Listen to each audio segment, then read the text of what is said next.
Bismillahirrahmanirrahim. Assalamualaikum warahmatullahi wabarakatuh. Ma'asyiral muslimin yang dimuliakan Allah Subhanahu wa taala, dan tak lupa salawat iring salam kita haturkan demi keberkahan kajian di pagi hari ini kepada Rasul kita yang mulia alaihi salatu wassalam. Allahumma salli ala Muhammad wa ala alihi wa sahbihi wa man sara ala nahji ila yaumiddin. Pembahasan di pagi hari ini kita akan membahas tentang menguak rahasia Sungai Efrat di akhir zaman. Artinya pagi hari ini kita akan membahas salah satu tanda dari tanda-tanda kiamat yang terjadi di bumi, khususnya di sekitar Sungai Efrat. Apa yang terjadi di sungai ini? Kenapa pula kemudian menjadi salah satu tanda dari tanda-tanda kiamat? Apa yang terkandung dalam sungai ini? Dan apa peristiwa yang akan berlaku di sungai ini? Sehingga Nabi SAW menyebutkan di beberapa riwayat tentang Sungai Efrat ini. Ma'asyiral muslimin yang dimuliakan Allah Subhanahu wa taala, ada 3 hadis yang saya akan bacakan dulu berkenaan dengan masalah Sungai Efrat ini.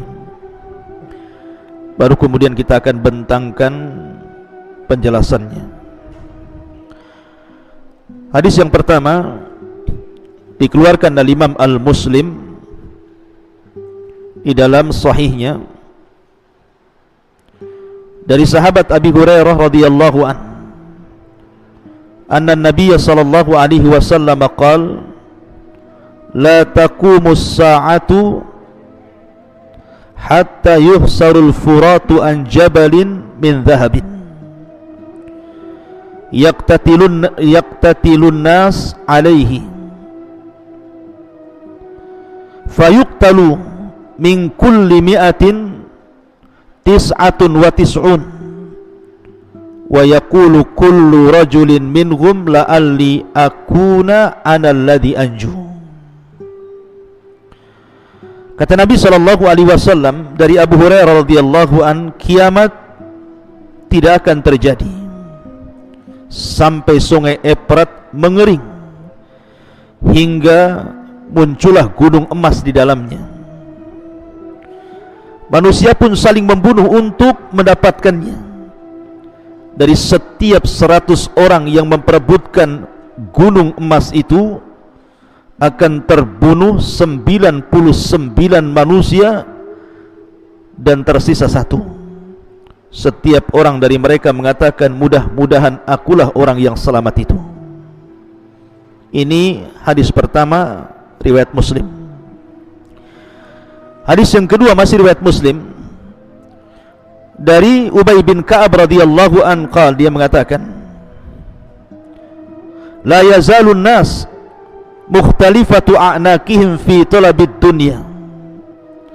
Sami'tu Rasulullah sallallahu alaihi wasallam yaqul yushiku an yukhsarul furat an jabal min adh-dhahab fa idza sami'a bihi an-nas saru ilaihi fayaqul man indahu la in tarakna an-nas ya'khuduna minhu la yadhhabanna bihi kulluh. Qala fayaqtatiluna alaihi fayuqtalu min kulli mi'atin tis'atun wa tis'un. Dari Ubay bin Ka'ab radhiyallahu anhu, dia berkata, orang-orang akan terus sibuk mencari dunia, hampir saja Sungai Efrat terbuka dan banyak melimpah simpanan emasnya. Saat mendengarnya, orang-orang akan menghampirinya, lalu orang-orang yang dekat dengannya berkata, bila kita biarkan orang-orang mengambilnya, mereka akan menghabiskan semuanya dan mereka akan pergi membawanya. Maka Nabi SAW bersabda, mereka berperang karenanya, dan dari setiap 100 orang 99 terbunuh. dan yang hidup cuma satu. Dalam riwayat an kanzin minadz zahab, menggunakan kalimat kanzun.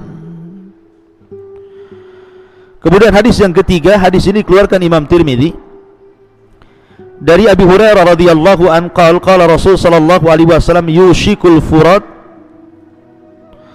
yakhshuru an kanzin minadz zahab faman hadarahu fala ya'khudh minhu syai'an. Hampir-hampir terbuka sungai Efrat ini dengan berisi simpanan emas. Siapa yang mendatanginya, jangan sekali-kali mengambilnya. Ma'asyiral muslimin yang dimuliakan Allah Subhanahu wa taala, maka dalam hadis ini ada isyarat di antara tanda-tanda kiamat adalah mengeringnya sungai Efrat. Kemudian akan tampak gundukan-gundukan bukit dan semuanya emas. Ikhwatu fiddin, muliakan Allah Azza wa Jalla, emas adalah barang yang sangat berharga. Makanya di zaman Nabi SAW menjadi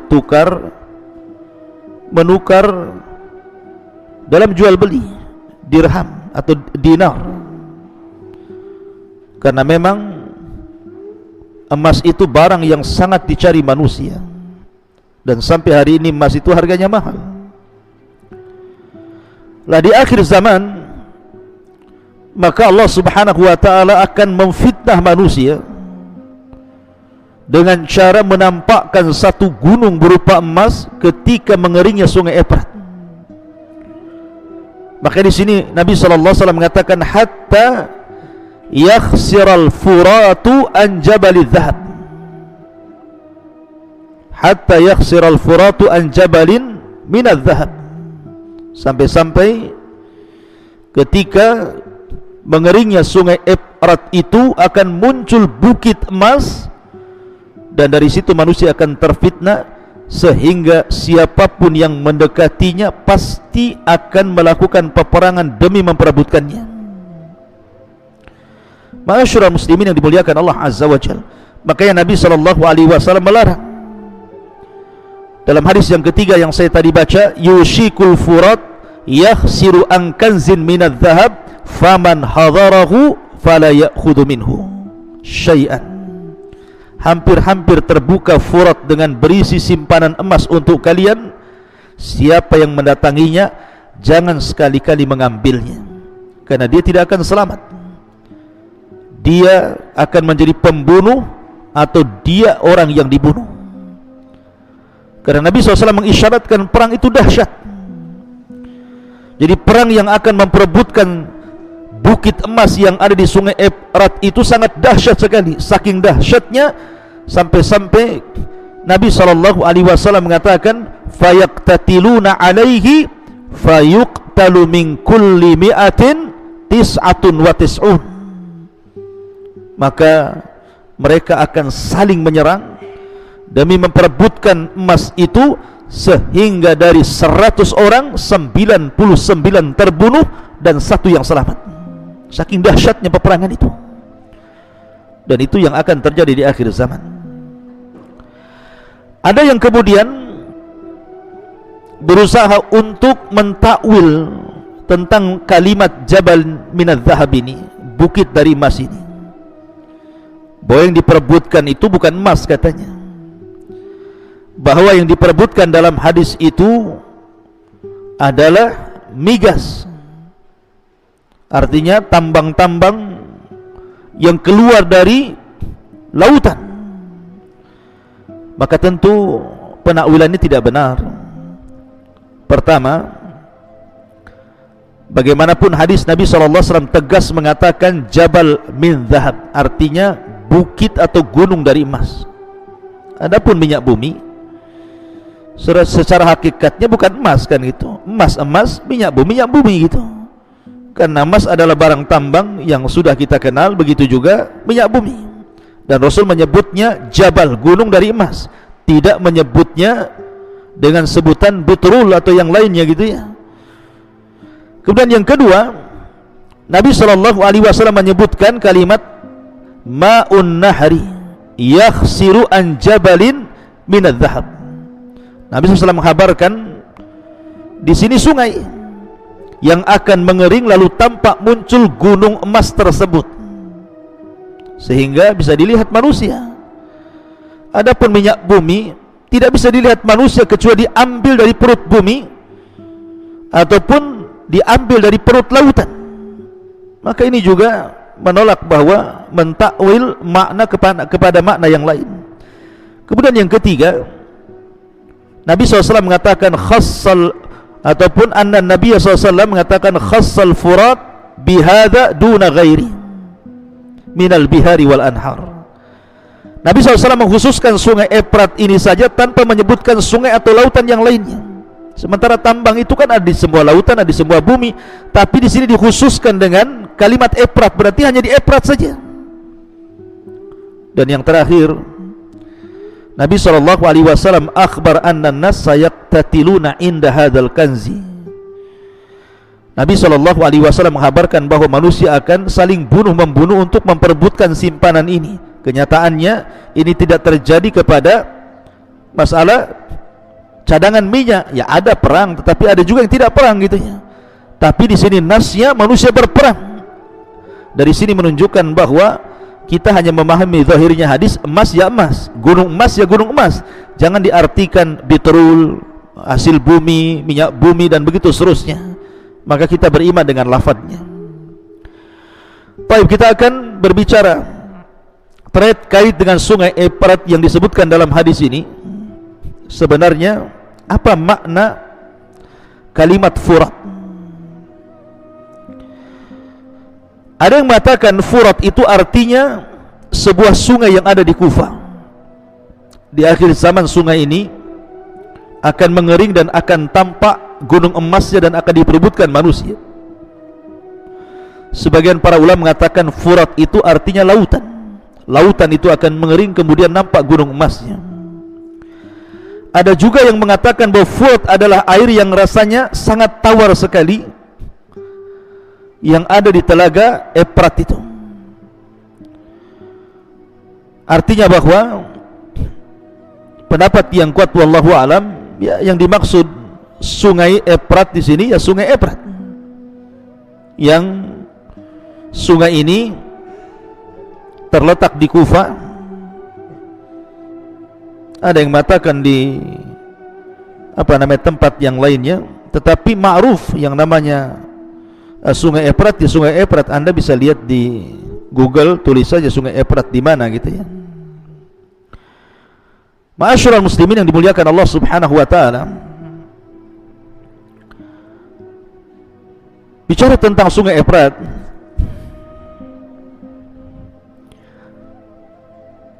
dahulu ada sebuah berita viral, pemberitaan yang bersumber katanya dari NASA, melaporkan bahwa sungai Efrat itu sudah mengering sejak tahun 2003 hingga 2010. Katanya debit air sepanjang sungai telah hilang sebanyak 144 juta kilometer kubik katanya. Sehingga kemudian ada yang memprediksi bahwa kiamat itu telah dekat karena mengeringnya sungai Efrat.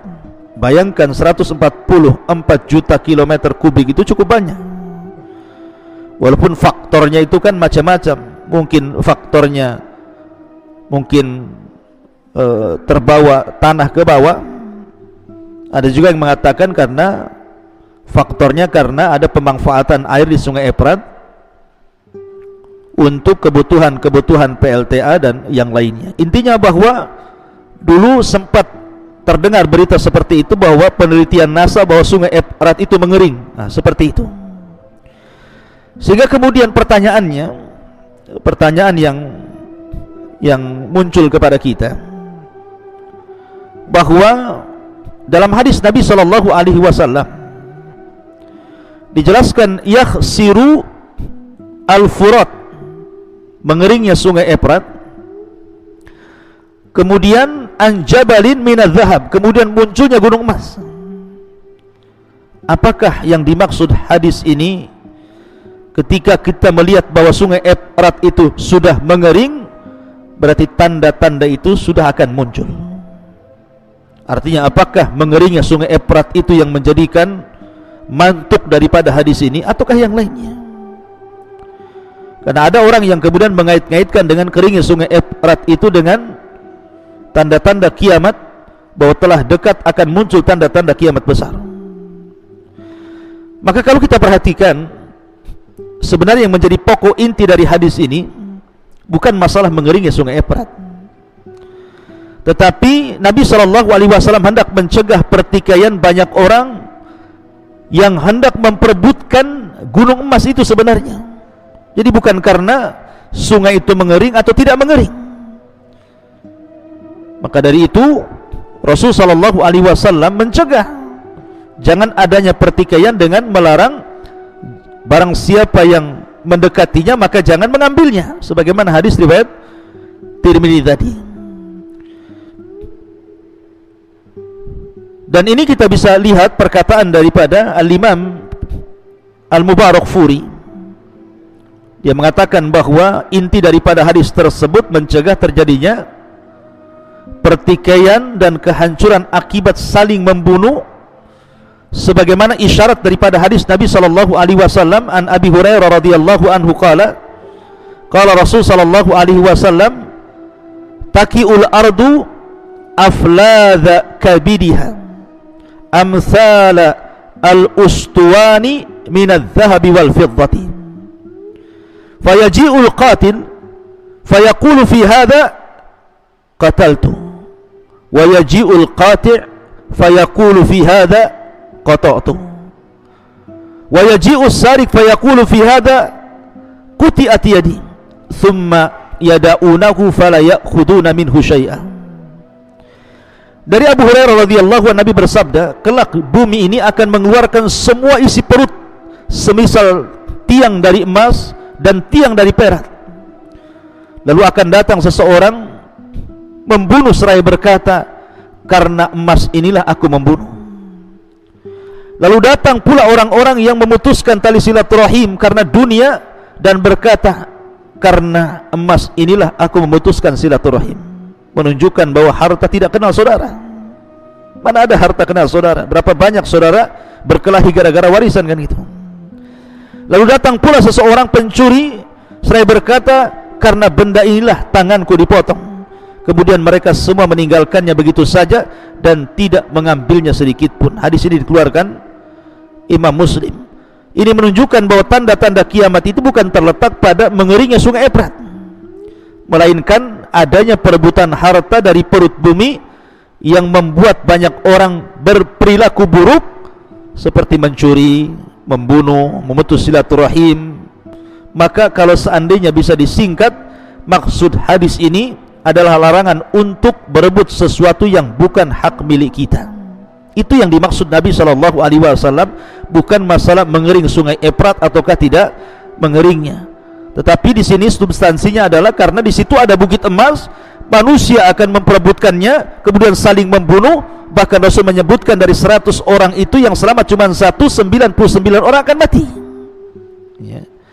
Makanya juga disebutkan oleh Al-Imam Syamsuddin atau Syamsul Haq, Imam Syamsul Haq Al-Azim Al-Abadi, ma'ruf dalam kitab karya beliau Anul Ma'bud, walladhi yadhhar anna nahya an akhdihi lima yanshau an akhdihi minal fitnati wal qitali alaihi. Yang jelas bahwa larangan untuk mengambil emas tersebut adalah karena timbulnya fitnah dan akan terjadi pembunuhan. Dan juga rajah Al-Hafidh Ibnu Hajar anna sabab al-man'i minal akhdi min hadha adh-dhahabi lima yanshau an akhdi minal fitnati wal qitali alaih. Begitu juga senada yang disebutkan Al-Hafidh Ibnu Hajar rahimahullah dalam kitabnya Al-Fath, maksudnya Fathul Bari, bahwa sebab dilarangnya mengambil dari tumpukan emas itu karena akan jadi fitnah dan juga akan terjadi peperangan. Intinya bahwa kalau sekarang memang sungai Efrat itu mengering, maka tidak bisa kita langsung menjazam, mengklaim bahwa itu telah muncul tanda-tanda kiamat di Efrat, bukan itu. Ya, kita katakan bisa iya bisa tidak, tetapi Bukan itu tujuan Nabi SAW menyebutkan tanda-tanda kiamat di sungai Efrat itu. Bukan keringnya, bukan, tetapi munculnya emas, kemudian orang akan berperang. Seolah-olah Nabi mengatakan nanti di akhir zaman kalian akan bertikai, kalian akan berperang, kalian akan saling membunuh karena sebuah dunia, salah satunya gunung emas yang ada di sungai Efrat. Itu maksudnya. Ma'asyiral muslimin yang dimuliakan Allah Subhanahu wa taala. Kita pernah mendengar juga sebuah pemberitaan bahwa dihabarkan gitu ya, dalam sebuah berita muncul gunung emas di negara Kango. Jadi daerah Kango, di negeri Kango itu katanya muncul satu gunung emas semua, sehingga masyarakat berbondong-bondong kemudian memperebutkan gunung itu. Apa namanya, membuat semacam pertambangan gitu ya, kemudian mengayak emas-emas dari gunung itu, sehingga mereka mendapatkan pasir emas. Nah, ada yang mengait-kaitkan hadis ini dengan kemunculan gunung emas di Kango. Maka kita katakan tidak bisa. Rasul yang mengatakan Furat, sungai Efrat, kenapa kemudian jadi Kango? Yang lebih parah lagi, pernah terjadi ada heboh berita-berita di mana, kalau nggak salah di Maluku ya, tentang adanya pasir emas gitu. Akhirnya hadis ini seolah-olah terjadi di Maluku. Wah, ini lebih parah lagi gitu ya. Jadi tidak ada bagian-bagian baik di negeri Kango, di Maluku atau di mana saja bahwa hadis ini berlaku di situ, tidak. Tetapi Nabi SAW sudah tegas-tegas di sini mengatakan yakhsiru al-furat an jabalin minadz zahab, bahwa hampir-hampir saja terbuka atau mengeringnya sungai Efrat sehingga terbuka dan banyak simpanan emas di situ. Ma'asyiral muslimin yang dimuliakan Allah Azza wa Jalla. Dan sekali lagi bahwa sungai ini, kalau kita melihat di internet gitu ya, jadi sungai ini membelah pegunungan Toros, lalu melewati Suriah, di kota Jarablus, melewati Irak di kota Al-Bukmal, dan bertemu sungai Tigris di Al-Qurnah yang bermuara di Teluk Arab. Ada yang mengatakan seperti itu. Panjang sungai Efrat ini mencapai 2.375 km. Lah, dua anak sungainya itu mengalir di daerah Al-Baligh dan juga Al-Kabur, dan konon katanya kedua-duanya sudah mengering. Artinya bahwa sungai Efrat ini memanjang sampai melintasi 3 negara, Turki, Syria, kemudian Irak, kemudian bermuara di Teluk Arab ya. Dan dia adalah merupakan sungai terbesar di Asia Barat, yang luar biasa gitu ya. Ma'asyiral muslimin yang dimuliakan Allah Subhanahu wa taala, intinya bahwa di sungai itulah Nabi sallallahu alaihi wasallam mengisyaratkan bahwa akan terjadi tanda-tanda kiamat. Apakah kemudian hari itu tanda-tanda ini sudah terlihat atau tidak, wallahu a'lam. Tapi kewajiban kita adalah meyakini bahwa tanda-tanda ini pasti akan berlaku, karena hadis tentang masalah ini sahih ya. Hadis tentang masalah sungai Efrat ini sahih. Saya sebutkan 3 riwayat tadi, 2 riwayat Muslim dan 1 riwayat Tirmidzi, dan ini akan berlaku. Dan pelajaran bagi kita tentang masalah menguak sungai Efrat ini, bahwa sebagaimana sabda Nabi SAW tadi yang saya bacakan, bahwa terkadang harta itu menjadikan orang akhirnya membunuh, menjadikan orang akhirnya memutus silaturahim, menjadikan orang akhirnya dipotong tangannya, ataupun mungkin zaman sekarang ditangkap dan dipenjarakan karena gara-gara harta ya. Karena harta itu dalam bahasa Arab disebut al-mal, yamilu ilaihi al-qalbu, di mana hati orang itu tertarik untuk mendapatkannya. Makanya mal disebut mal, harta disebut mal dalam bahasa Arab, karena orang mengejarnya. Makanya ada yang mengatakan, seorang penyair mengatakan, ra'aitun nas qad malu ala man indahu malun wa ma la indahu malun fannasu anhu malu. Maka engkau akan melihat manusia akan berpaling dan akan mengejar orang-orang yang punya harta. Adapun orang yang tidak punya harta, maka manusia pun akan meninggalkannya. Karena harta itu adalah fitnah. Allah sendiri yang mengatakan, innama amwalukum wa auladukum fitnah, bahwa anak-anak kalian dan harta kalian itu bisa menjadi fitnah. Terkadang gara-gara harta orang bisa murtad, gara-gara harta orang bisa kufur, gara-gara harta orang bisa maksiat, gara-gara harta orang bisa bermusuhan, bahkan sama sekali tidak kenal siapa saudara, siapa anak, siapa bapak, karena harta itu membuat orang gila. Makanya kenapa Nabi SAW mengatakan malun saleh li rajulin saleh, harta yang baik itu kalau dikelola orang baik. Tapi kalau harta itu jahat, karena yang mengelola adalah orang jahat. Wallahu a'lam bishawab. Akhirnya kajian kita tutup dengan doa kafaratul majlis. Subhanakallah bihamdika asyhadu an la ilaha illa anta astaghfiruka wa atubu ilaik. Allahu ta'ala alam. Assalamualaikum warahmatullahi wabarakatuh.